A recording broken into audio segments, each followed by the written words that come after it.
Vous êtes satisfait, vous, des mesures annoncées? Non, évidemment non, parce que finalement, le président de la République n'a rien annoncé. Excusez-moi, mais qu'a-t-il annoncé concrètement?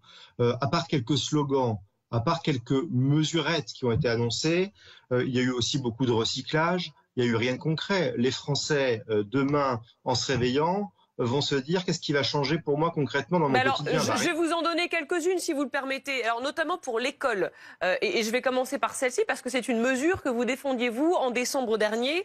L'expérimentation des uniformes dans les prochains mois, qui pourrait être généralisée d'ailleurs en 2026 si l'expérience est concluante. Je vous donne d'autres mesures rien que pour l'école. Rendre le théâtre obligatoire, réguler l'usage des écrans, la généralisation du service national universel en seconde. Tout ça, c'est pas des mesures que vous défendez, vous?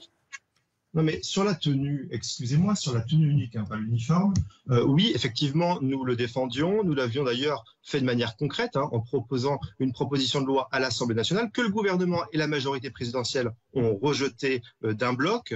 Et en plus, c'est du recyclage. Excusez-moi, c'est pas une annonce, puisque ça avait déjà été annoncé par Gabriel Attal, alors ministre de l'Éducation nationale, il y a plusieurs semaines. Donc, c'est pas une annonce ce soir.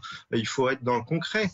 On ne peut pas dire qu'il a annoncé une nouveauté en la matière. Sur le SNU, le fait de le généraliser, excusez-moi, il y a une petite chose qui vous a échappé.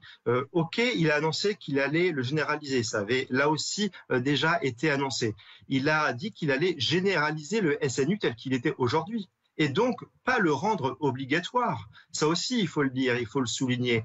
La question du journaliste qui lui a posé la question était de savoir si ça allait être obligatoire. Il n'a pas répondu sur la question, comme il n'a pas répondu sur tout un tas d'autres questions de journalistes.